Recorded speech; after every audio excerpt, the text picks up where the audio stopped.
and welcome to Middle East 101 lecture series organized by the Middle East Institute, National University of Singapore. We welcome all the participants here for this lecture, where our speaker is Dr. Kevjn Lim.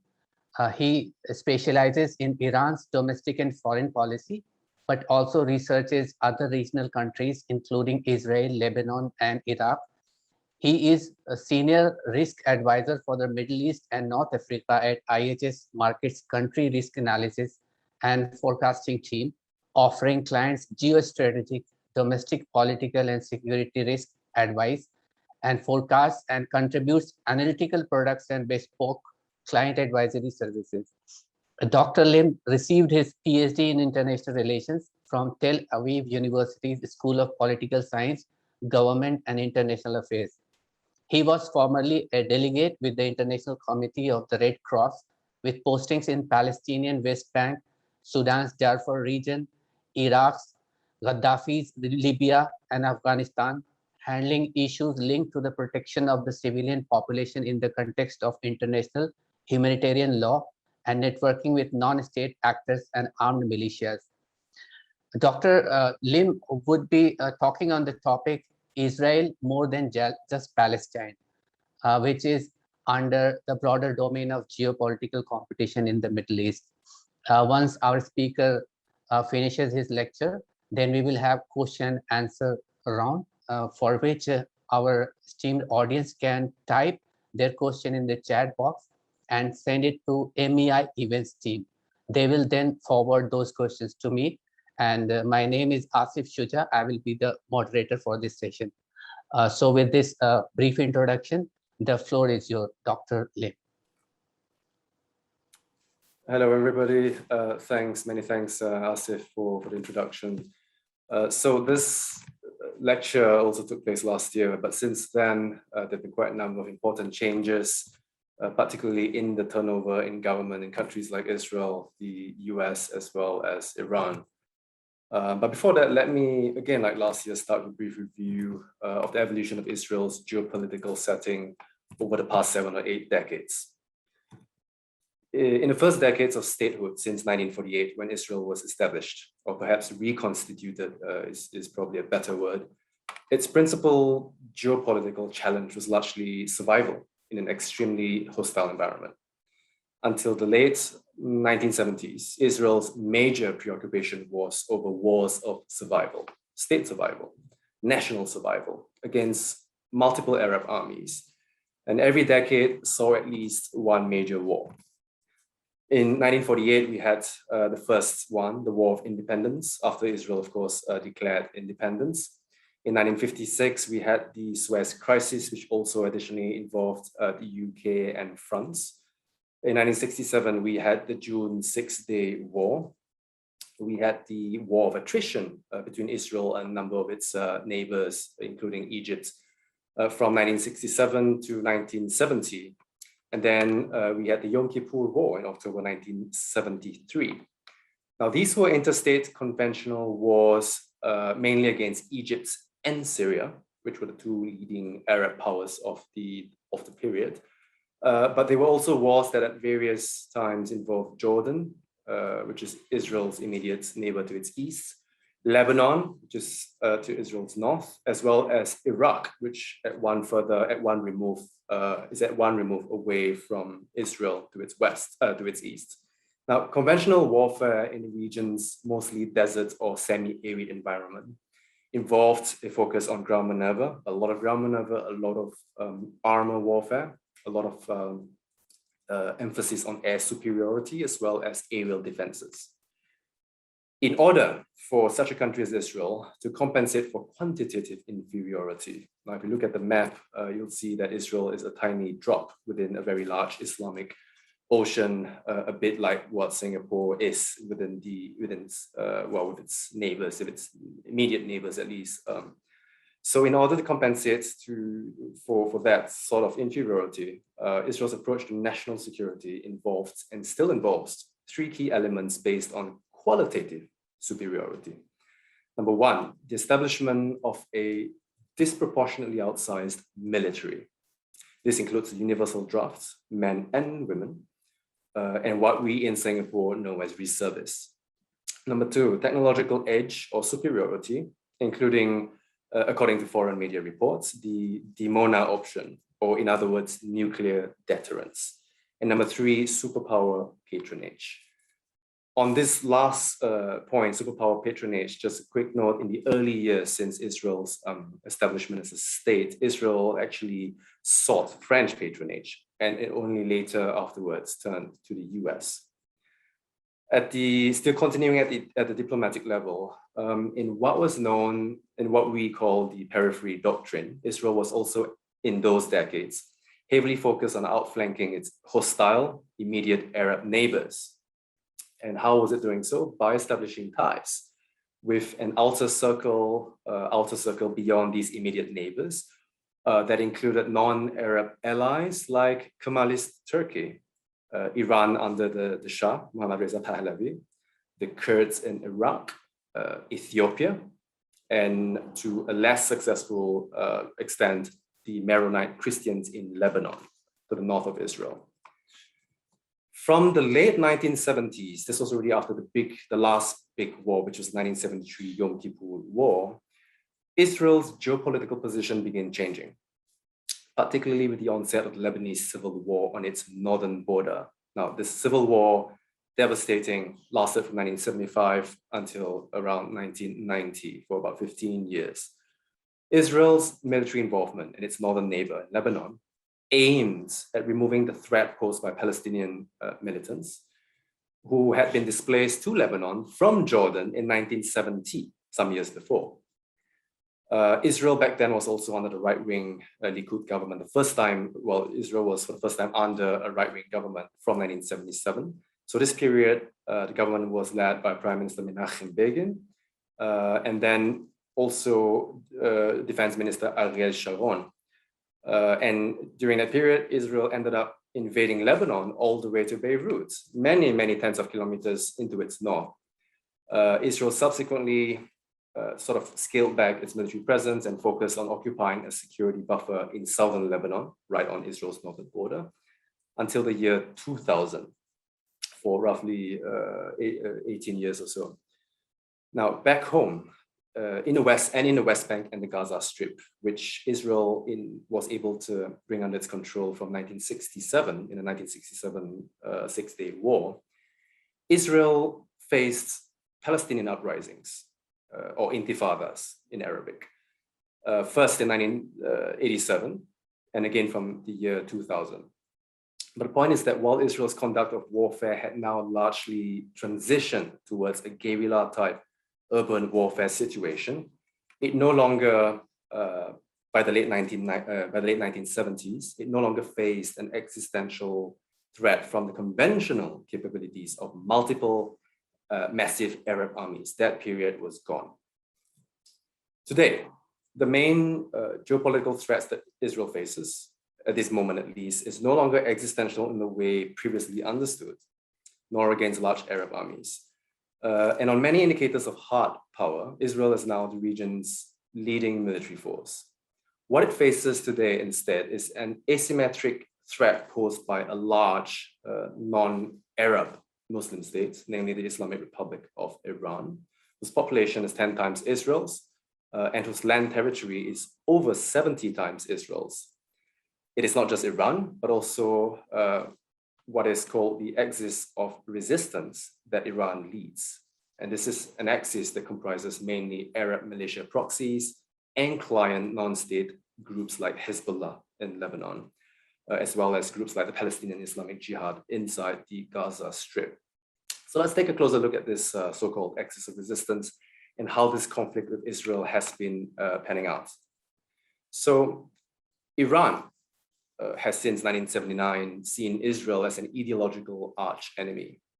Iran, Islamic Republic, doesn't recognize Israel, nor its right to exist, and has over the decades, almost right after Iran's own 1979 revolution, and certainly during the Lebanese civil war from the 80s, built up a coalition of regional and mostly non-state allies against Israel. Israel deals with three main Iran-related concerns. The first is Iran's nuclear program, which Israel assesses to ultimately have military objectives, military end objectives. Number two, Iran's ballistic missile program, which for over the past years have in principle acquired the ability to range all of the Middle East, including Israel, up to a range of 2,000 kilometers. Number three, as mentioned, Iran-backed regional proxies and client militias, which are mainly Shia Muslim, but also include a minority of Sunni Muslim groups. Iran's allies include Syria, the only state actor. So Syria under the House of Assad, both Bashar al-Assad and his late father, Hafez al-Assad. Lebanese Hezbollah, which was established in around 1982 during the Lebanese Civil War. It also includes a bunch of Iraqi Shia militias, such as the Kataib Hezbollah, Asaib Ahl al-Haq, and Kataib Sayyid al-Shuhada, and many, many other militias that are pro-Iran and are backed by Iran inside Iraq. Number four, Palestinian rejectionist militias, including, like I've mentioned, Palestinian Islamic Jihad, but also Hamas. And number five, Ansarullah, better known as the Houthis in Yemen, which is a Shia outfit, but it's not 12 Shia like Iran, but rather belongs to the Fiver or Zaydi stream of Shiism. These groups are all opposed to the US and Israel to varying degrees and have different types of working relations with Iran, with Hezbollah in Lebanon being Iran's closest and most powerful proxy. To this end, acknowledging that Iran will never recognize the state of Israel or its right to exist, Israel has sought over the years to contain Iran and its expanding power and influence.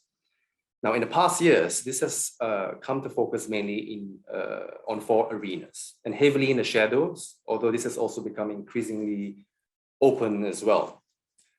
Number one, you have sabotage and assassinations targeting mainly Iran's nuclear and missile programs. Number two, airstrikes in Syria, mainly in Syria. Number three, cyber warfare. And number four, this maritime tit for tat, including for the first time, deaths in the most recent incident. So let me go through them one by one. So Israel's main perceived threat is Iran's nuclear program. Iran already has the missile delivery systems and is currently enriching uranium to as high as 60% fissile purity, 60, which is very close to military grade levels of 85 to 90+%. By military grade levels, by that we mean, of course, the quantity required to fuel one nuclear device or to fuel a nuclear device. On the other hand, we don't think that Iran has, or we think that Iran has probably not yet perfected the ability to miniaturize that uranium metal in a way that it fits within a ballistic missile warhead so that it's deployable as a nuclear weapon. That process is called weaponization. Some of you might recall that Israel had previously struck Iraq's Osirak nuclear reactor. This was back in 1981 in Operation Opera. And then subsequently in 2007, Israel again struck another nuclear reactor, this time Syria's, in the Deir ez-Zor region, in Operation Out of the Box. These measures were and are based on what is known as the Begin Doctrine, once again named after then Prime Minister Menachem Begin, who oversaw the first strike on Iraq's Osirak reactor. And the Begin Doctrine essentially seeks to deny Israel's enemies from acquiring a militarized nuclear capability. With Iran, Israel now faces a far more complex problem, given how Iran has also been able to disperse its multiple nuclear facilities. It's not just one, it's many, many different types of facilities. Some enrichment and others focus on other activities along the nuclear cycle. It's also moved some of these facilities deep underground. During the negotiations that led in mid-2015 to the nuclear agreement, also known as JCPOA, or the Joint Comprehensive Plan of Action, and then until President Trump subsequently withdrew from the same nuclear deal in 2018, Israel, during that short few years had largely refrained from sabotaging Iran's nuclear program. But before that, and again now, Israel has stepped up its efforts to degrade and to delay Iran's nuclear progress, including through sabotage and assassination of nuclear scientists. You would remember Stuxnet, the Stuxnet malware, which was discovered or was altered around 2010. This was a cyber malware which Israel and the US during the Obama administration had jointly directed against Iran's centrifuge program, spinning centrifuges. And this was also the first known example of a cyber attack, an online attack causing actual damage offline in the physical realm. Israel has also repeatedly stressed its willingness to kinetically, to militarily attack Iran's nuclear program if necessary. Israel, for instance, has bunker busters. These are bombs that penetrate deep underground, but it lacks, as far as I know at least, the most powerful type of bunker busters, which is the US-made massive ordnance penetrators, weighing around 14 tons each. Importantly, Israel also lacks the necessary aerial assets or aircraft to deliver such heavy armaments. Hence, it would likely still require US cooperation in any kind of sustained military campaign against Iran if it seeks to damage these facilities that are deep underground. And these really are the key facilities like Natanz and Fordo. So while Israel has repeatedly warned that it is prepared to carry out a sustained military campaign against Iran's nuclear program, it has so far in interim focused instead on sabotage and assassinations. Now, if you're wondering at this point, if Israel isn't the aggressor or belligerent here, the short answer is that it takes two to tango. Why do I say that? Because Iran not only refuses to recognize Israel and Israel's existence, but by the same token, it also has repeatedly threatened Israel with destruction. Now, Iran's leaders have gone to great lengths to emphasize that by destruction, they mean the end of Israel as a political entity, not the physical destruction of Israel and its people. And how does Iran actually envisage an end to Israel's political existence? By having essentially all people living in present-day Israel and the Palestinian territories, so basically between the Mediterranean and the Dead Sea, by having them conduct a general referendum on the fate of the state of Israel. Iran would then, as it were, accept whatever final decision that was issued. Now, Iran has, however, also occasionally, or Iranian, especially generals, have also occasionally threatened to destroy the Israeli cities, including Tel Aviv and Haifa, for instance. So while one might argue that Iran will probably not specifically use nuclear weapons against Israel, destroy Israel, Israel's leaders must take Iran's threats at face value, even if there is also domestic political benefit from doing so. We saw this latter, for instance, in Benjamin Netanyahu's premiership, which lasted 12 years until just this past June. So still within this first arena of sabotage and assassinations, last November, Israel finally assassinated Mohsen Fakhrizadeh after reportedly surveilling him for around 14 years.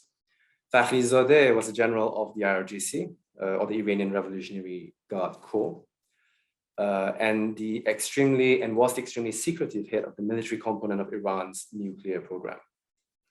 Now, over the past many months, Israel is also alleged to have carried out sabotage attacks, including twice at the Natanz facility, Natanz fuel enrichment plant, which is Iran's main nuclear enrichment plant.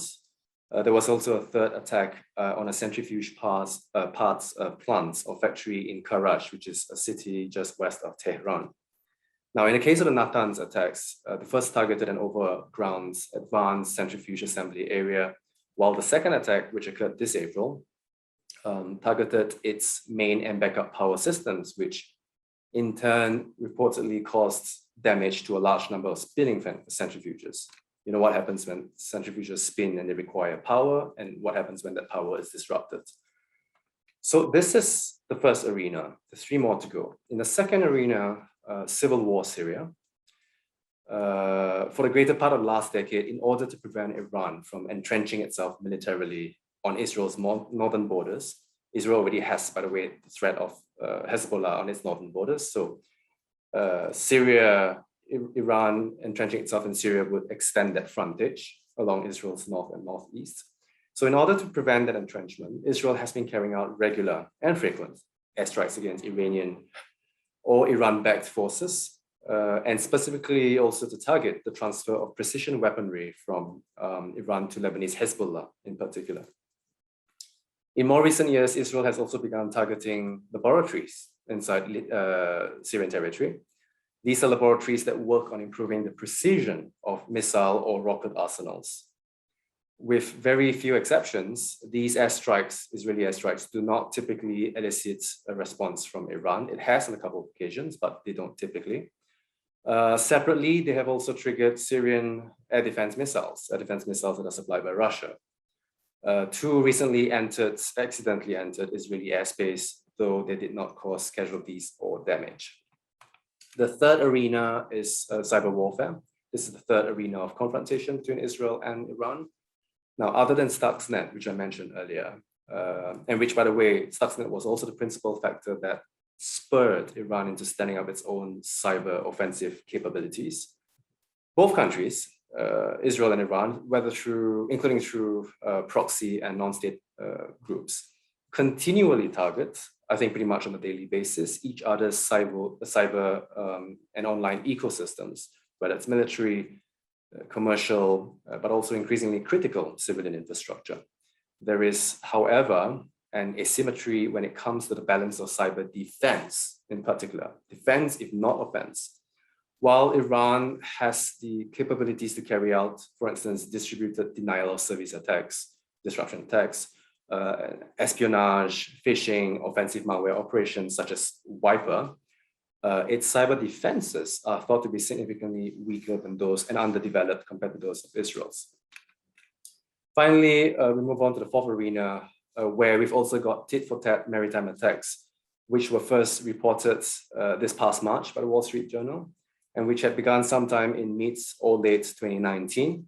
Remember that this was also a time back in 2019 when tensions in the Persian Gulf were rising significantly and came to include multiple attacks attributed to Iran, targeting commercial vessels and oil facilities. Israel has reportedly carried out sabotage attacks on over 20 Iranian vessels, mostly commercial ones ferrying crude oil to Syria, and crude oil that's under US sanctions, and EU sanctions also when it comes to Syria, but also vessels thought to in some cases be ferrying weaponry. Israel was also allegedly behind the attack on an Iranian naval vessel, not just commercial, but naval vessel in the Red Sea this April, and may or may not have been behind the sinking of the Khark, which was Iran's largest naval logistics vessel near the Iranian port of Jask 2 months later in June. Now, in turn, especially after the media disclosure in March by the Wall Street Journal, Iran has also retaliated, to public knowledge at least, against several Israeli commercial vessels around the Persian Gulf. The last known attack was against the oil products tanker Mercer Street, that some of you might have heard of, an attack which included multiple suicide UAVs, drones, and which for the first time in this maritime context at least, actually involved fatalities, though those fatalities involved a British and a Romanian citizen aboard the vessel. Now, Israel, like I mentioned right at the start, went through a change in government this past June for the first time in 12 years. The government's changed over elections over the past years, but it changed prime ministers, importantly. But the current government's policy of pressure towards Iran and the axis of resistance that Iran leads has not changed, and in fact may even intensify. Moreover, Iran itself has also undergone a change in government under the presidency of Ibrahim Raisi. And in Iran, the conservative hardliners now for the first time are in full control of all levers of elected and unelected power in the country. Even back in 2005, this wasn't exactly the case, but now they have got full control. And the Raisi government looks set to deepen rather than scale back Iran's regional influence, and of course to strengthen everything that has got to do with the axis of resistance. Now, all that having been said, Iranian regional policy has in turn also facilitated areas or avenues for cooperation between Israel and other regional powers, which is the next part of this lecture. This has most prominently assumed the shape of in the form of the Abraham Accords signed a year ago. Now, these accords were only the culmination of a growing common front against Iran between Israel and some of the region's Sunni monarchies in particular. Now, of course, there were and are other motives behind these normalization agreements, including economic and tech cooperation, technological cooperation, and investments, particularly between Israel and the Gulf states, the GCC or Gulf Cooperation Council states, some of which, like the UAE in particular, but to an extent also Saudi Arabia, have already begun to diversify away from their oil economies. But perceptions of a shared threat posed by Iran also play an important part. What also likely played a part were perceptions of the US's gradually decreasing its military presence in the region. On the other hand, note that some of these Sunni-ruled Southern Gulf states, the GCC monarchies, have got Shia communities susceptible to Iranian influence. In Bahrain, they are the majority. And in countries like the UAE in particular, the UAE specifically is geographically on the front line, physically on the front line in the event of any kind of armed conflict with Iran. In addition, the economy of Dubai, just one of the 7 Emirates, if not Abu Dhabi's, is very, very closely intertwined with that of Iran's, especially since it is also Iran's leading re-export hub.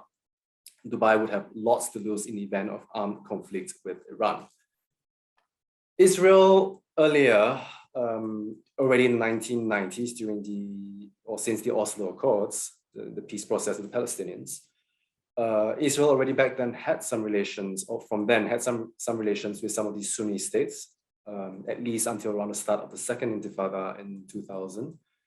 And then subsequently also the Operation Kaslet, Israel's first war with Gaza. But during that short initial period, we had countries like Qatar and Oman, as well as Morocco and even Tunisia. Tunisia, for instance, was where Yasser Arafat and the Palestinian leadership relocated for roughly 10 years after being forced to leave civil war Beirut. So these countries all had some kind of representation or liaison office in Israel with Israel. For countries like Saudi Arabia, the threats increasingly being perceived from Iran. Right now, you might have heard that there are talks ongoing, and both might perhaps reopen the embassies in their respective countries. But for long, this threat, Saudi Arabia has perceived this threat as growing from Iran. And this was a threat that grew in particular for the Saudis after the US's 2003 invasion of Iraq, which toppled Saddam Hussein. That event unintentionally strengthened Iran by removing what was until then its main military check or nemesis and regional counterbalancer. This perceived threat from Iran worsened from the onset of the Arab uprisings 10 years ago, when Iran appeared to be expanding not only its influence, but also its military involvement and power, first in Syria, from the start of Syria's civil war, and then subsequently in Iraq, and then Yemen. Then in 2016, after Saudi Arabia executed a prominent Saudi Shia cleric by the name of Sheikh Nimr al-Nimr, Iranian protesters stormed and firebombed the Saudi embassy in Tehran and the Saudi consulate in Mashhad, which was what led to the rupture of diplomatic relations until now. Both sides are trying to perhaps repair these relations to some degree. It also led back then to the rupture or downgrading of relations between Iran and several of Saudi's other allies, and not just Saudi Arabia alone. After Mohammed bin Salman's rise as Saudi Arabia's crown prince a few years ago, when he was tapped to replace the previous crown prince Mohammed bin Nayef, Israel-GCC ties, in particular, further improved. Meanwhile, we had security and intelligence cooperation already underway, including through sales of Israeli security technologies and spyware to countries like the UAE and Saudi Arabia. Now, true or not, there's also the perception that I mentioned earlier. There's also the perception of waning US commitment to the Gulf region. There's several indicators for this from the point of view of not just Israel, but also many of these Gulf countries. First of all, we've got the ongoing US pivots for over the past decade or so, since the Obama administration, the pivot to Asia or the Indo-Pacific to counter China. We also have, secondly, the US's own shale revolution, which has heavily reduced its dependence on foreign energy sources, including from the Persian Gulf. Number three, the US back in the day, when was seen as having abandoned then Egyptian President Hosni Mubarak in 2011 during Egypt's own uprising. And then additionally, when negotiations were taking place between 2013 to 2015, negotiations that led to the JCPOA, negotiations between Iran and the P5+1, the concerns of the Gulf states and even Israel, for that matter, were not perceived to have been taken into consideration. The US subsequently, under President Trump, did not retaliate militarily in response to the attacks attributed to Iran, targeting Saudi Aramco facilities in Saudi Arabia in September 2019. And the Trump, as well as now the Biden administration, have also accompanied US troop reductions or withdrawals in Syria, in Iraq and Syria, and most recently Afghanistan, as well as the removal of Patriot missile batteries from Saudi Arabia. Now, these all together further strengthen, once again, whether true or not, but they do strengthen the perceptions of US abandonment. We know that beyond the UAE, Bahrain, Morocco, and Sudan, the four countries with which Israel reached this normalization accords, Israel had been, perhaps still is, in exploratory talks with a range of other Sunni Muslim governments. Now, besides Saudi Arabia, countries like Saudi Arabia and Oman, for instance, these also included countries like Indonesia, Mauritania, and Libya, or at least one of Libya's governments. However, under the Biden administration, while Israel's current government under Prime Minister Naftali Bennett, and in principle the Biden administration itself, both continue emphasizing the push for further normalization deals with Israel, Biden administration policy appears to have had a dampening effect, a cooling effect on the willingness of other Sunni powers to make this, momentous decision. Perhaps also because of the absence of any kind of quid pro quos that Trump had previously offered to these countries. The Arab uprisings that started 10 years ago were driven by domestic socio-economic grievances. Importantly, they also showed that the Palestinian-Israeli conflict was no longer the region's central issue. Last year's normalization agreements appear to have further marginalized the Palestinian issue, showing that Israeli-Palestinian peace is neither a necessary nor a sufficient condition for normalized ties between Israel and Muslim countries.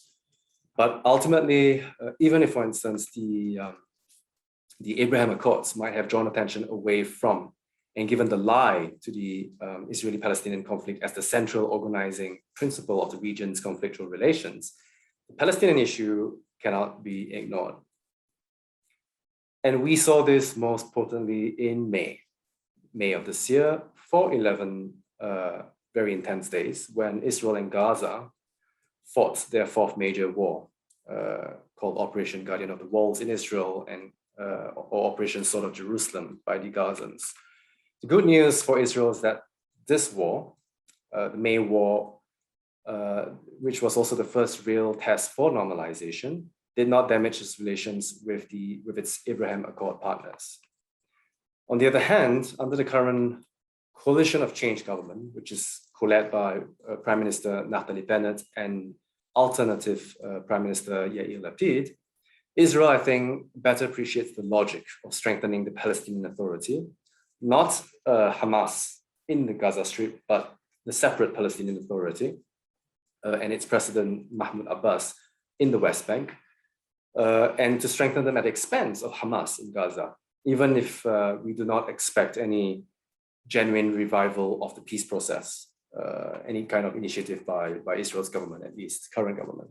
Now, the current Israeli coalition consists of 8 parties from the left, from the center, from the right, and even for the first time, an Islamist faction, an Islamist Arab faction. Now, 3 of these parties of the 8 are right-wing, including Bennett's own party, Yamina, or rightwards, Gideon Saar's New Hope, or Tikva Chadasha, and Avigdor Lieberman's Israel Beitenu, or Israel Our Home. However, these factions, these right-wing factions, preference for settlement expansion and even annexation of the West Bank is ultimately mitigated by pushback from the other constituents of the current coalition government, the others from the center, from the left, and of course the Islamist Arab Party as well. So even if settlement expansion and annexation do not occur during the tenure of this current government, we don't expect a serious revival, as I've said, of the peace process either. So let me conclude. The strategic setting that Israel has had to deal with has dramatically evolved over the past decades since 1948. From existential wars in the beginning, existential wars against massive Arab armies, many times its own military size, Israel now faces a different set of challenges. It's the Islamic Republic of Iran that is at the top of the list, as well as the axis of resistance which it leads, an axis that comprises, with the exception of Syria, the only state actor, it comprises mostly non-state armed actors in multiple sites of contestation across the Middle East. But this competition, this geopolitical competition, also has had its benefits, with coinciding interests leading to cooperation of an increasingly overt and institutionalized kind with other regional Sunni Muslim partners. And along the way, the Palestinian issue has seemingly lost its centrality and prominence. But again, having said all that, Israel cannot wish the Palestinians away either. That is another fact on the ground. And if there were to be a truly existential challenge, not to say threats, once again facing Israel, the forms of political, well, once again facing Israel as a state and the forms of political and social organization that are specific to it, and as well as its self-identity as a Jewish liberal democracy, it would probably be from this unresolved internal conflict rather than from anywhere else.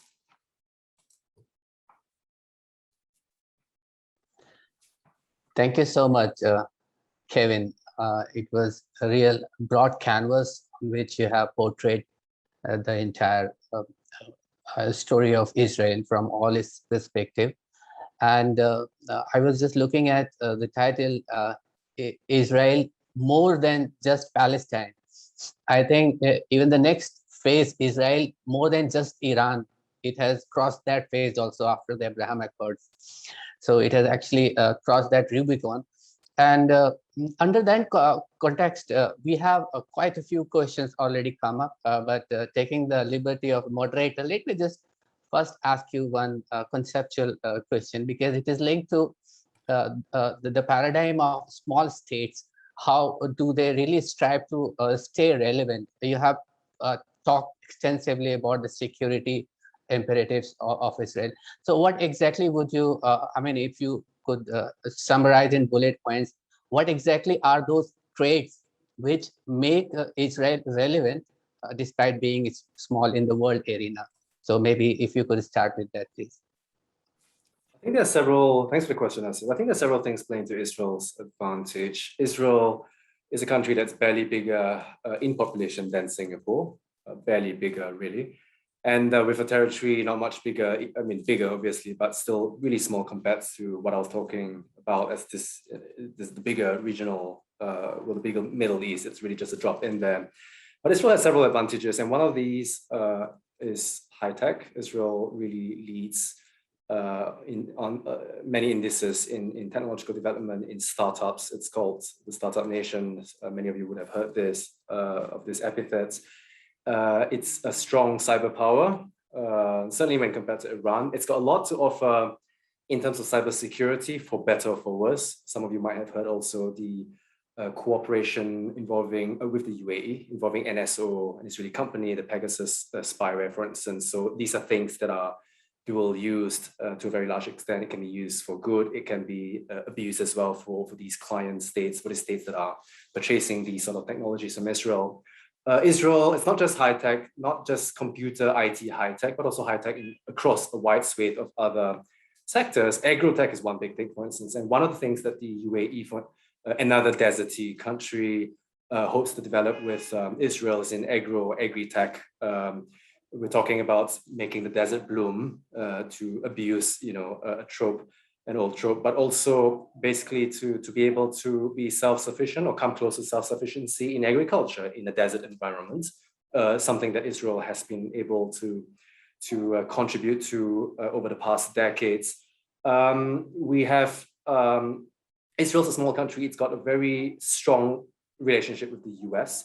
Now, it's a relationship that might have been they might have undergone, fluctuations during, with the Democrats now in power.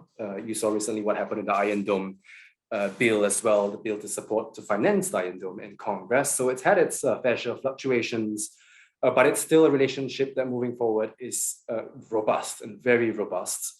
And that's one of the things, in fact, that since I'm talking about this, that some countries, I don't know if it's all these Muslim countries, but some of these countries at least have sought to leverage on Israel's close relationship with the White House to improve their own relations with the US, right?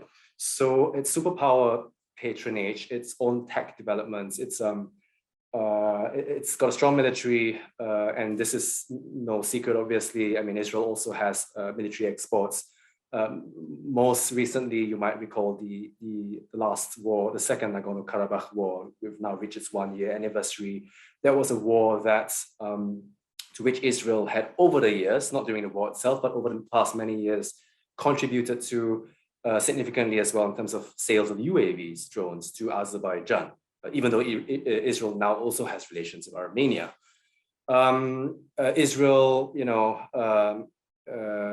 is also a country that's very small, but it's made its mark on it's now an energy, I don't want to say superpower, but since over the past decade or so, since it discovered these large, natural gas deposits in the Eastern Mediterranean, it's also become an important gas player and part of the Eastern Mediterranean gas forum, and also now a kind of conduit for the UAE, hoping to pipe energy through Israel to the Europeans, for instance. So there are several things playing to Israel's advantage. These are just some examples. Thank you so much, Kevin. We have one question from the floor, again, on that positive note. Ankur Gupta asked, we often hear of Iran, Turkey, and Saudi as middle powers aspiring to broaden and deepen their influence in the Middle East.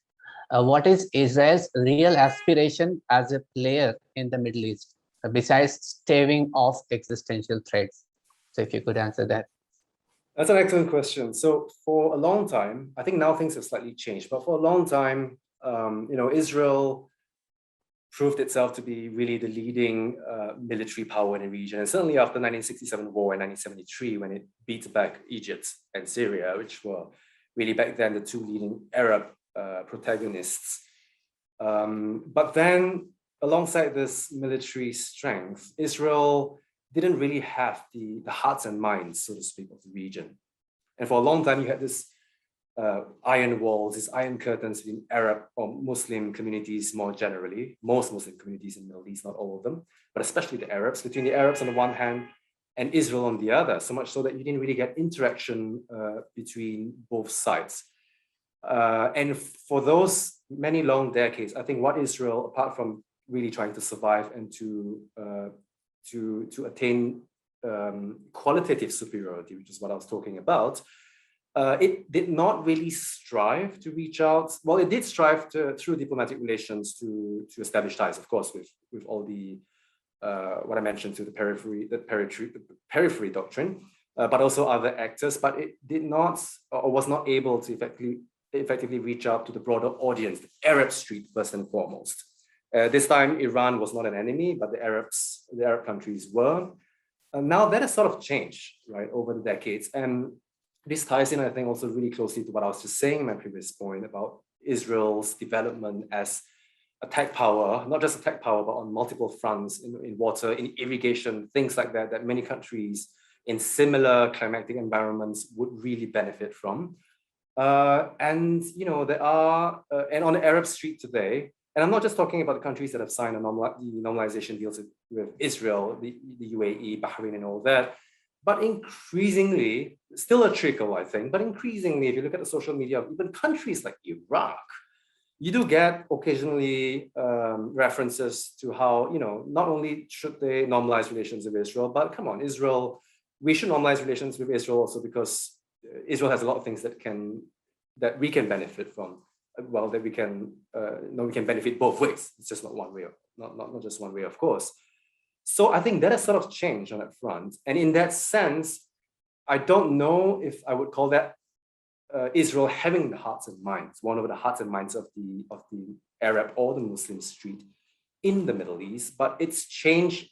That balance is sort of tilted in Israel's favor. So it's not just about let's just normalize relations with Israel, but let's just also do so because there are things that, you know, we can actually emulate Israel on. Thank you so much. We have a few questions, quite a few questions from Dr. Abhishek. So just taking thematically, I would add two of his questions to what you have just said. He asked broadly, what are the sources of power for Israel and where does its economic revenue come from? What countries help Israel strengthen its military and cyber capacity? One allied question from again Dr. Abhishek is, other than the neighbors and Middle East, what foreign policy objectives does Israel share with China and Russia? So if you could answer those questions. That's a double-barreled question. I might forget some of these questions, but let me try and address them as they come. Israel's sources of power and its economic sectors from which it draws its power. So let me start with the economy. And this really came out in full relief during the pandemic. Well, when it was in full swing last year. And this is the tech sector. So you had tourism and, you know, these other sectors all really going down. Well, tourism, you're not going to call tourism a source of power, national power for any country, I think. But technology sales, high tech, and I'm talking about all sorts of high tech, not just IT type of high tech, but agro, everything else, medical technology, for instance. Sales really grew and led in economic growth. And I think that sort of is indicative of the sort of economic resilience that Israel has. A lot of this economic strength, you have obviously a strong military industrial complex here, but you also have civilian tech, not just military tech. And when it comes to sources of power, there were three things that I mentioned earlier during the lecture in terms of Israel's standing, geopolitical power or influence. So you've got its supersized military, and by supersized, I don't mean large in absolute terms, but large as a proportion of its population, right? It's a citizenry at arms. There is universal drafts. You don't often see universal draft in a lot of countries that includes women.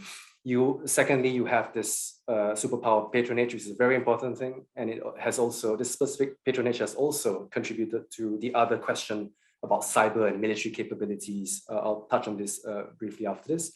And then the third thing is, of course, Israel's technological age. It's not just the alleged nuclear arsenal. I mean, you can't really ultimately do much with a nuclear arsenal. It's good to deter, but you can't really, capitalize on that to sort of shape other aspects of the environment. But these three things together, Israel's growing raft of relationships as well through the normalization accords, but really strong, even beyond and under the normalization accords, really strong cooperation, security cooperation, intelligence cooperation. Israel, for instance, has got really good ties with some of the GCC countries, not all. It doesn't really have good ties with, or close ties with Kuwait, for instance. But some of the others, yes. And with countries around Iran's vicinity, Azerbaijan, with the Iraqi Kurds. Israel also has diplomatic relations with Turkmenistan, which is another country that sits on Iran's border. And just on the point on Israel's development of Israeli power, so the US's role has really been, I think, crucial in this aspect. Now, Israel's military industrial complex has over the years, of course, produced a raft of different platforms, military platforms. But more importantly, it's also been able to benefit from, especially since over the past many years after the Israel's own peace accords with Egypt and then Jordan, from an annual, roughly 3 billion USD in credits. This is not cash that Israel gets to buy goodies, but mainly that it gets to buy American military outputs, military equipment and platforms, which it has also done. The US has also, not just the US, but heavily the US has also over the years financed the development of defensive platforms like the Iron Dome system, which intercepts incoming rockets inside Israel.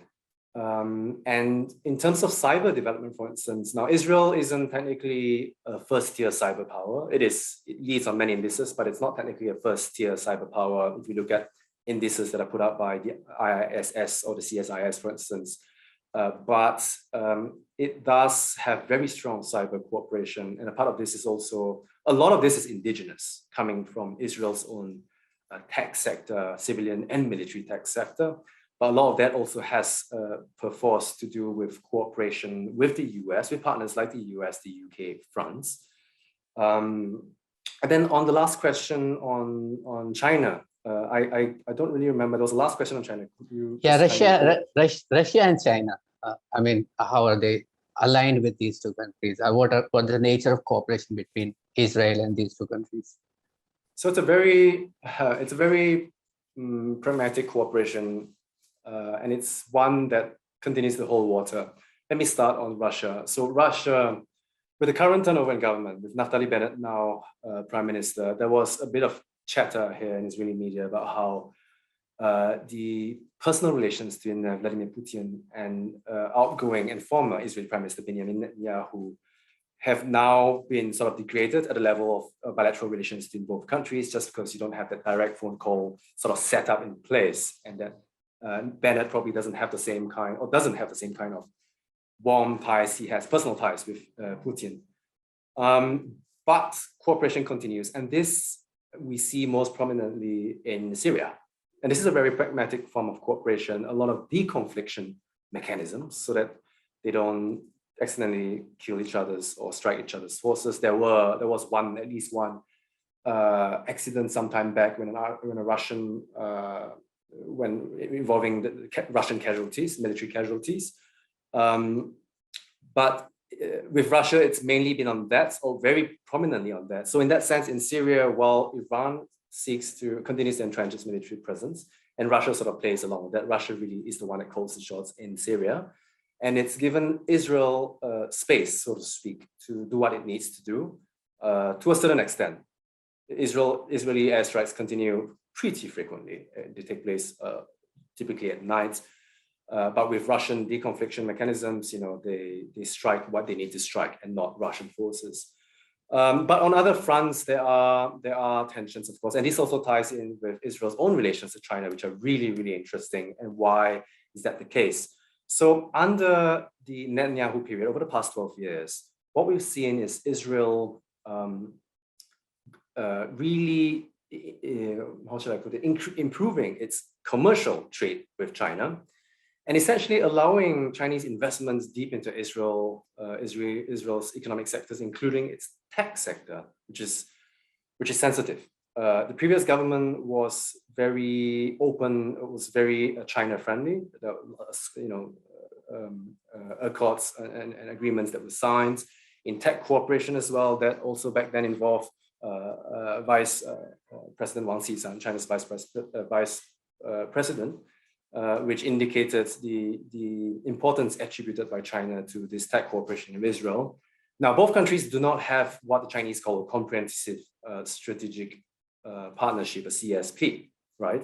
They've got a slightly different thing that's very focused on technology. China, on the other hand, has got these CSPs with a growing number of countries, including Iran, but also Saudi Arabia, Algeria, and China's. And so both sides haven't signed that sort of strategic agreement. And I suppose the bigger issue here is also one that involves the US, because over the years, because of Israel's willingness to allow the Chinese to lease critical infrastructure here, to build critical infrastructure. I'm in Tel Aviv, and Tel Aviv's, there are several branches, one or maybe a couple of branches of spurs of the light rail that have been built and are being built by Chinese state-owned firms, state-owned companies, SOEs. You have Chinese firms now, as of the beginning of this month, on the 1st of September, taking over or beginning a 25-year lease at Haifa ports. Haifa and Ashdod are two of Israel's key commercial import gateways. And the Chinese are building, about to complete a port segment in the other port as well, in Ashdod. So the Chinese are neck deep in that sense in Israel's infrastructure and investments, economy. China has also sought to buy up, for instance, several entities, economic firms and interests, concerns in Israel. Several of them were blocked. One of them involved, for instance, a big insurance company, but some of them also were approved, like the acquisition of a major food producer. And this has got a lot to do with food security in Israel, because it's an Israeli firm producing for an Israeli clientele. Now, Israel has for the past years found itself between the US and China. So the US under the Trump administration, but now also in the Biden era, putting pressure on Israel to basically not end its ties with China, but to be more circumspect, right? To be more sensitive with regards to China and not allow Chinese firms, especially because a lot of these firms have got ties with the Chinese government, even if they are in the private sector, technically speaking. So the US has put quite a bit of pressure on Israel to not, to sort of dilute that sort of relationship with China.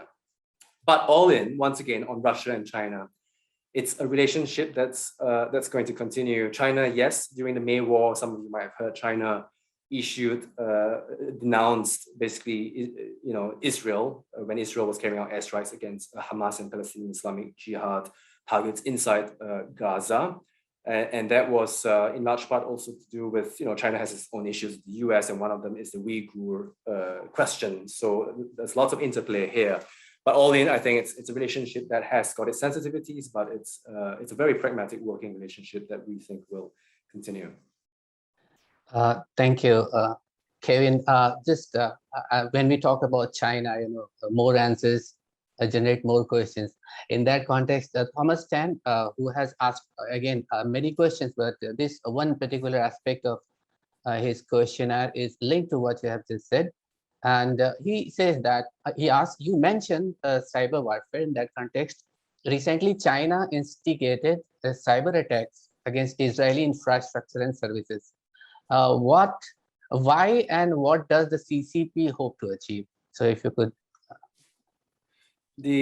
What was reported in that recent attack was only the first that was reported with such prominence. On a daily, maybe weekly basis, we do have continual cyber attacks from a score of different countries, including China. So we do know that, and this is a conclusion that's been put out by Israeli cybersecurity firms. It's hard in cyberspace. We have this attribution problem, so it's hard to conclusively pin down responsibility to an actor, but you can tell with high confidence based on past modus operandi, and by just basically deconstructing the code and to see if it's been used in similar attacks by similar countries or outfits backed by these countries. So that was different in terms of its prominence. But Chinese hackers, I don't know if these are state-backed or not, potentially could be, have long been carrying out this sort of attacks. And I think even as we speak right now, just a lot of these are not reported, a lot of these do not go into the open media, but they do occur very, very frequently. Thank you. And I think at this juncture, we have quite a few questions on that spyware, linked to Israel. So if you could draw some light, this Pegasus, how exactly the issues as such and the companies involved in Israel, how exactly how do they impact overall power of Israel in the realm of its real expertise that it has over the globe? And there's many questions, including from Dr. Abhishek. So if you could answer in one part. Thank you. Well, Israeli spyware, Israel is not just about cyber offenses or its offensive capabilities, but also its defensive ones. And I think this is something that's going to be moving forward increasingly important, because you can attack somebody, but if you don't have the capability to defend your own cyber ecosystems, you're just basically vulnerable. So that's one aspect of it. The other aspect is for surveillance.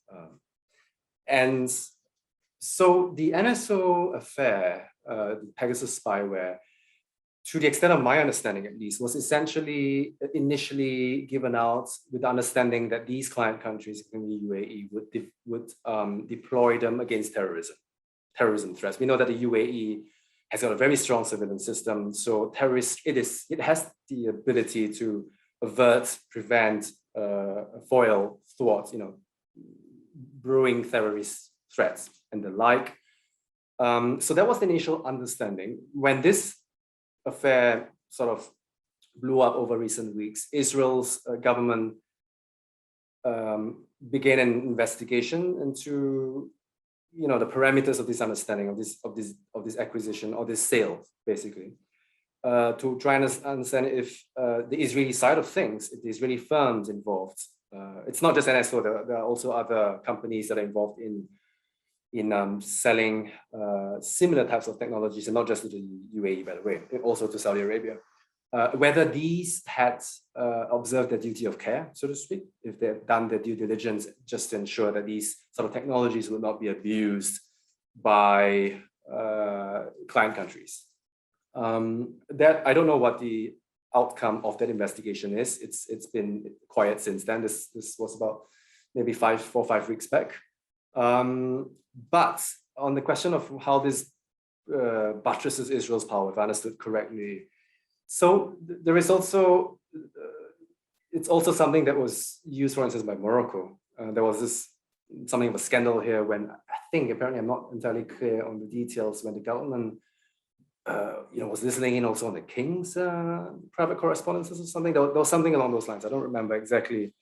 But these countries that are increasingly, these are monarchies, right? These are the main monarchies that remain as they are since the Arab uprising. So they are the status quo powers within the Sunni space in the Middle East.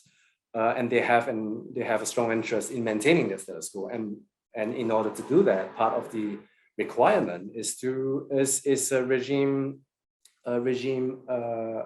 protection. And so these things do come into play, these sort of technologies. And I mean, for them looking at Israel, you have countries that are, I want to be fair here, in the sense that Israel is a very pragmatic country. It sells weaponry, there's no secret here. It sells weaponry to all sorts.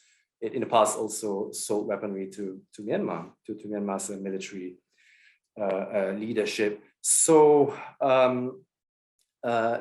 Israel sold these things, and for Israel, the main consideration is, of course, a strategic one. It's also a commercial one, obviously, because these are big and pretty lucrative deals. But for these countries, you have this Middle Eastern country very close by that is willing to sell this sort of technology that perhaps other Western liberal democracies with similar capabilities are not so willing to sell, like the US, right? So you have this open portal here, something that we can rely on under the radar and moving forward increasingly in the open as well. So in that sense, I think it's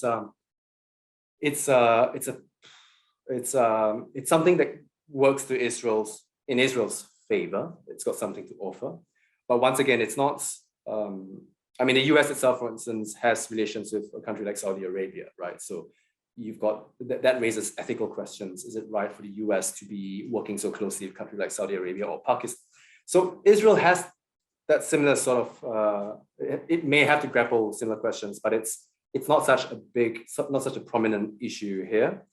And in that sense, I think it's also a source of strength because it's willing to work with anyone that is willing to work with it.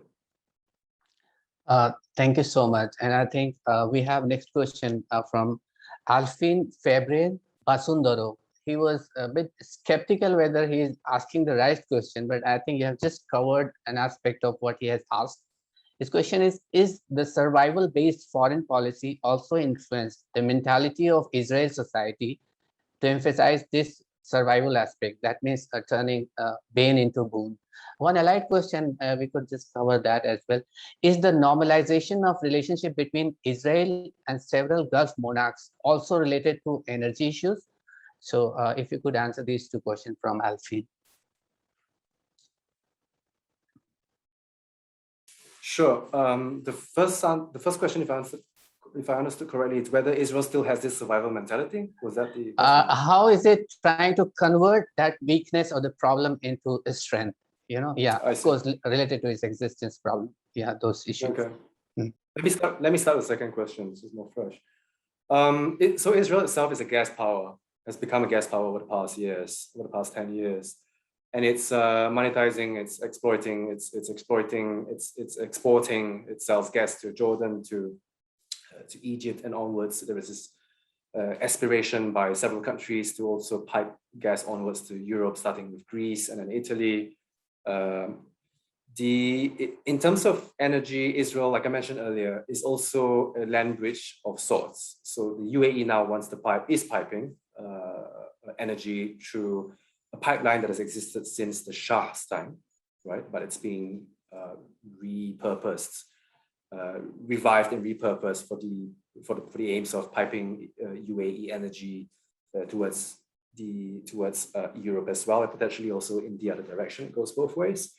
But I mean, look, Israel for oil, Israel continues buying its oil, but continues importing oil, of course, and some of its big suppliers are countries like Azerbaijan, which is why it's a very interesting bilateral relationship as well. Azerbaijan for a while, I think it's still the case. I haven't checked lately.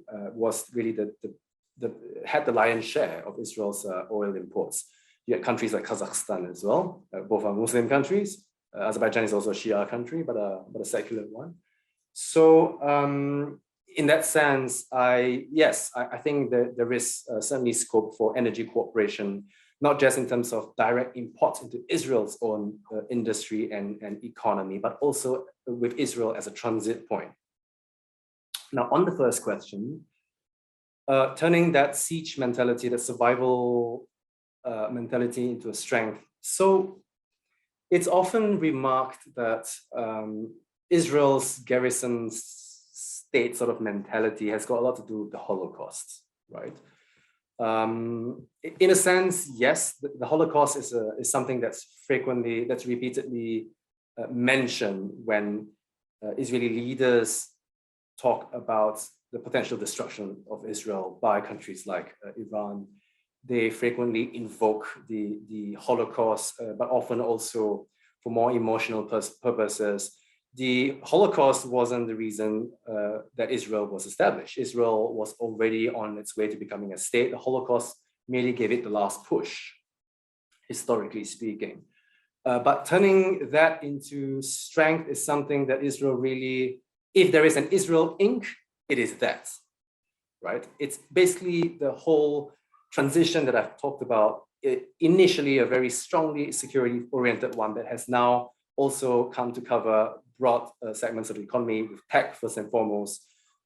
Israel, like I said, although it may not really wield that much influence among hearts and minds in the region, maybe increasingly so, but not compared to some other countries, it's still, in terms of hard power, if you're talking about strength as hard power, right? It certainly has been able to parlay that into, it doesn't face a survival situation today. And when in Israel, when they talk about Iran potentially posing an existential threat, I hate this word, existential threat, I don't think that many of Israel's leaders or its security leadership for that matter truly believe that Iran will use that to destroy Israel. But like I said during the lecture, it's something that they cannot play with. It's something that they just have to take at face value. But taking that aside, because Iran hasn't gotten a nuclear weapon yet. So as of now, I think Israel's in a pretty strong position in that sense. You have countries seeking to emulate it, seeking to learn from it. Singapore's military, this is also no secret, obviously, was set up and really formed to a large extent by Israel's own and its own military experiences. So that, in that sense, it has Israel as an entire project itself has become its strength today, and that's its branding as well. Sure, thank you so much. And linked to that again, a couple of questions asked by Dr. Abhishek. In the same context of turning your weakness into strength, what domestic, political, social, religious conflicts and fractures does Israel face? How does that impact its foreign policy stance? And has Israel been able to translate these acts of show of power with Iran into favorable policies or agreements in order to further its own domestic objectives? So it's actually the interplay between foreign policy and domestic politics and the internal society of Israel, whether it capitalizes on these issues to strengthen itself domestically and internationally. If you could answer that. Well, with a broad brush stroke, a lot of Israel's domestic policy, a lot of Israel's foreign policy, rather, when it comes to Iran specifically, not in general, but when it comes to perceived threats like Iran and its whole axis of resistance, it's not something that changes with government. It's not something that's really mitigated or exacerbated by domestic divisions. On domestic divisions, there are a lot of things here that are problematic. One of the things that sticks out, and it sticks out freshly, is also because it occurred in May, when the rockets started flying and airstrikes, and Israel responded to airstrikes in Gaza. One of the side effects of that exchange was the series of riots inside Israel that was really of deep concern to Israelis, because it was something that hadn't been seen since, it was common in the years leading up to the establishment of the State of Israel, the 20s, 30s, 40s, you had lynchers and rioting Jews, Arabs, Jews, but not really, hasn't really been seen over the past decades, and it resurfaced, right? And in large parts, well, basically what happened, for the benefit of those who aren't familiar with what happened, you had initially Arab youth mainly, taking to the streets and seeking to lynch or target individuals or businesses believed to belong to the other side. Sometimes they were wrong and actually targeted their own. But targeting Jews or targeting businesses, small businesses that are owned by Jewish Israelis. And then a couple of days later, you had Jewish, basically their Jewish counterparts responding and targeting Arabs. And this really happened mainly in cities that have got mixed populations. You don't have a lot of these here, but you have one that is just 4 kilometers from where I live in Jaffa. You have one, and then you have the big one in Haifa. Up in the north, you have also a couple of very important ones not far from here either, near the international airport, cities that are called Ramleh and Lod, and a couple of other locations in the north as well. Wherever you have this contact points between Jews and Arabs living in close vicinity of each other, it happened. It was really worrying because ultimately, if you've got rockets and airstrikes, or rockets for those in Israel, it's heavily mitigated by the Iron Dome system. You do get rockets coming through. But the rioting bit was of big concern because I think no one expected it. And it was not only unexpected, but I mean, Israeli security forces took a while to respond. I think they were also taken aback. When they eventually did respond, things were brought under control. The war lasted 11 days. They sort of, started getting things into action midway at the 4th, 5th, 6th day mark. But that was and is indicative, for instance, of one of the very big fissures in Israeli society, and this is only one of them, between the Jews and Arabs. The riots were enabled in large part, I think, and triggered in large part, or in part because of incitement from Hamas, but in part also stemming from internal grievances linked to perceptions that Israel's government, successive governments, have never really invested in the Arabs, in the Arab communities in Israel.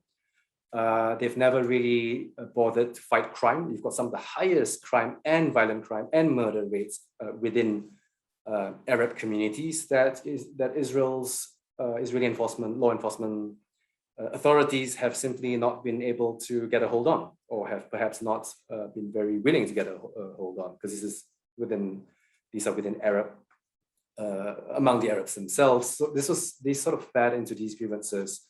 And then you have also other really big fishes. This is only one of them. The other one is within Israeli society itself. Within Israeli society, Israel really is a very fascinating social science laboratory of a country, an example of a country with multiple fissures, crisscrossed by multiple fissures that are still holding. Some believe because it's due to the existence of external threats, but time will tell. And you have fissures, for instance, between the religious Jews and secular Jews. And by religious, you have gradations. You have also the ultra-Orthodox at the extreme end. You have also ultra-Orthodox Jews that do not recognize Israel's legitimacy, pretty much like the Iranians. And so you have this sort of fissures that are not just ideological, but that also boil down to bread and butter issues. And by that I mean, for instance, if you have the government over the past decades financing many of these ultra-Orthodox. The ultra-Orthodox men do not work in the sense that we understand. They pray and they read Torah or the Talmud, right? The Jewish scriptures. And for them, that's work. Because for them, prayer for the state of Israel, for the people of Israel, is more important, or at the very least as important as people doing work or serving in the military. So the government has to keep these Orthodox on side, and also to secure their political support. They have political representation, of course, though not in the current government, has been financing scholarships, has been financing these studies for ultra-Orthodox men. So a lot of taxes, a chunk of taxes that Israelis pay, all go to that, and of course to the defense requirements. The Israelis that are just really not very happy with that, have not been happy with that for a long time. Israel is a very expensive country to live in. Tel Aviv is one of the most expensive cities on earth. In some ways, if you compare it to Singapore, while Singapore, you have cars and real estate that might be among the highest in the world. If you look at other things, going out to eat in a restaurant or just buying cheese or everyday products are really, really expensive, and more expensive than in Europe and in the US. In fact, it's gotten to a point where there are things that are made in Israel, Israeli products, blue and white, so to speak, that sell at higher cost here in Israel than in the US. Think about that. So that has its knock-on and trickle-down effects from the government basically rerouting a lot of its budget to some of these sectors. And there is a perception here that some of this high cost of living is also linked ultimately to these budgetary decisions. So there are a lot of fissures here. These are a couple of very prominent examples. Thank you so much, Kevin. One last question in this segment. After that, we can talk about our own region, Indonesia and Malaysia, how Israel has its relationship. Just one last bit. My colleague Clemens Che asked, on the subject of the Abraham Accords, there has been a lot of coverage on the sentiments of the Arab street. But based on your experience or interactions, what are the public sentiment and concern in Israel itself? I think if you could answer that. So the two things that come to mind right now, on the one hand, I think Israelis as a whole are really enthusiastic have been enthused by the Abraham Accords.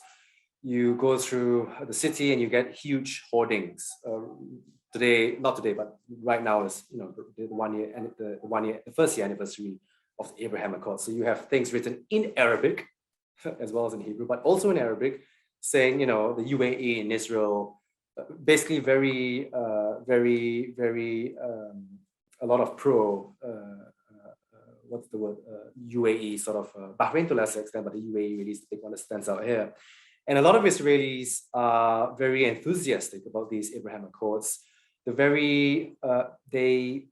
is no history of warfare first of all, so which is why these are called normalization accords rather than peace accords, right? And there are, Israel has been closed to tourism until recently. Now it's only open to group tourism, but Israelis have traveled to Dubai, especially in Abu Dhabi, to Bahrain, maybe to a lesser extent, over the past many months. Tens of thousands of Israelis have traveled to the UAE. So there's a lot of enthusiasm.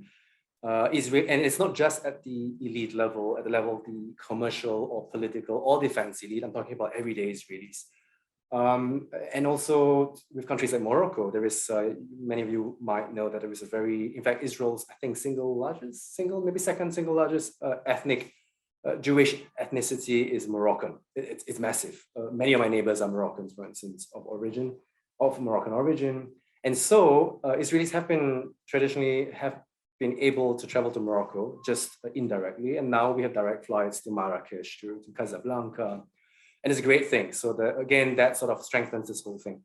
When it comes to concerns, there is one concern, certainly one concern here, and that's got to do with environment concerns. I spoke earlier about the UAE piping energy with tankers through Israel and then onward to the west. So these tankers come from the Persian Gulf around Bab el-Mandeb Strait into the Red Sea to the Israeli port of Eilat, right in the south of Israel. The concern here among environmentalists, environmental activists, is that if we assume a very high volume of tanker traffic, I think both sides now are looking at about 30 tankers per year, and the government wants to reduce that to 6 tankers per year or something like that. There are environmental concerns here, firstly because it can destroy the coral life, but also because other than potential spillage at sea, the pipeline itself that goes overland from the southern port city of Eilat to Ashkelon, where it is then piped onward through the Mediterranean, it's an old and rickety, well, in some parts at least, pipeline, right, that has existed for decades. And we've had instances of spillage in the past, especially across the southern desert areas, spillages that have caused environmental problems, killing of wildlife, large, massive spillage of tar, really heavy bitumen-like tar around. So that's one particular concern. I don't really think, well, it's not prominent at least. Another potential concern could be what happens if, are we allowing the UAE to really to really buy up a lot of Israeli economy in the way that China, for instance, has been doing. And for instance, the UAE Mubadala, this investment firm, its energy arm, recently acquired a percentage of one of Israel's concessions, offshore gas concessions, a minority percentage, but still a large one. And there are, moving forward, there would probably be similar sorts of concerns when you're talking about a country that right now is very forward-looking, yes, and it's very willing to work with Israel, but intentions change. Look at Iran. Iran was a really good friend of Israel. Look at Turkey during the Kemalist period. They were good friends of Israel, and now Turkey and Iran, Iran specifically is Israel's arch nemesis, and Turkey is, although they still have relations, it's really not far behind in some respects. So there might be some concerns. It's not something that's really voiced out here, because right now I think we're still in this period of exuberance. But moving forward, I would expect, the more that the UAE starts to invest and to buy up Israeli economic concerns. The UAE has apparently pledged to invest some 10 billion. That gas concession that I just spoke of was valued at about 1 billion, and there are other things as well. This could provoke further questions. Thank you so much, Kevin. The questions, and I think you are quite suitable to answer. You are quite familiar with our own region, Southeast Asia, and you're presently living in the Middle East. So the questions related to Israel's relationship with this region, especially, Abraham Accord and its dynamics with Malaysia and Indonesia and the Muslim population living here. A couple of questions from Thomas Tan. He asks, why are Muslim states in Southeast Asia, Malaysia and Indonesia reluctant to have full exchange of diplomatic recognition with Israel? Malaysia, for all intents and purposes, does not have any policy, this is what he says, towards Israel, other than a carry-on of former Prime Minister Mahathir's approach. So now that the government in Malaysia has changed, would that also change the relationship between Israel and Malaysia? So if you could answer these questions linked to our region. Thank you. I think Mahathir's, from Prime Minister Mahathir's influence in Malaysia, and especially when it comes to Israel, is still something that weighs very heavily. I wouldn't claim to speak of, on behalf of Malaysians or the Indonesians, obviously. So like you've said, there aren't relations, open diplomatic relations. Israelis can travel with special visas to Malaysia. It's a special sort of setup, but not tourist visas. To Indonesia right now, although there are no diplomatic relations, for the past, a few years ago, Indonesia essentially allowed Israelis to travel tourist visas. If they want to go to places like Bali, they can. They just have to apply for a visa, but they can.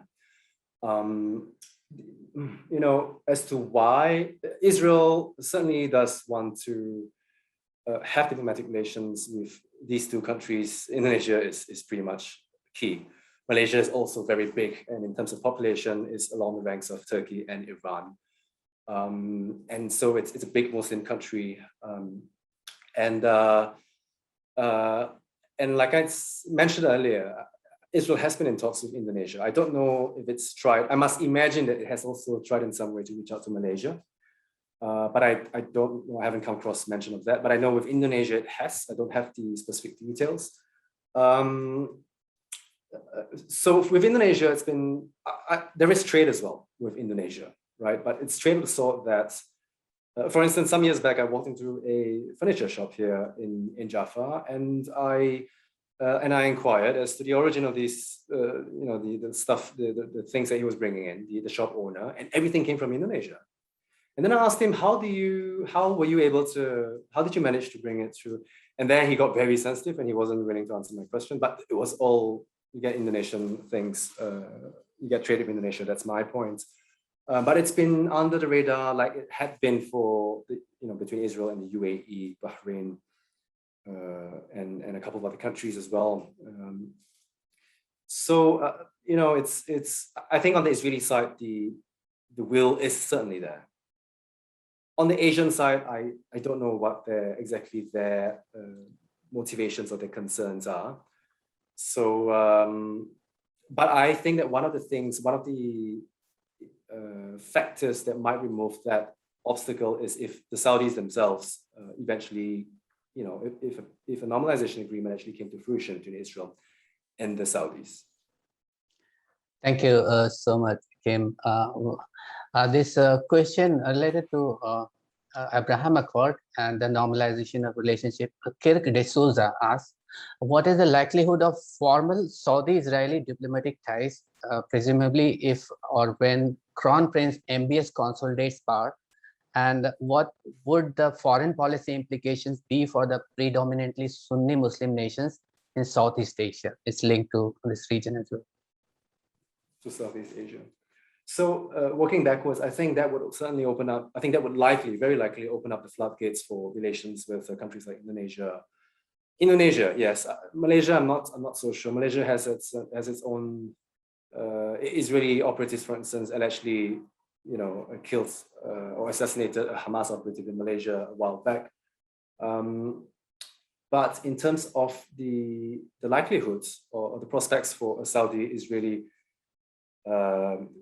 normalization, I think it's not just, two things. So firstly, if or when MBS, if he remains the crown prince until the end, his father King Salman passes away and he does become king, I think he would prefer, and he does want to reach out for normalization, certainly more than his father, and probably more than most Saudi royals.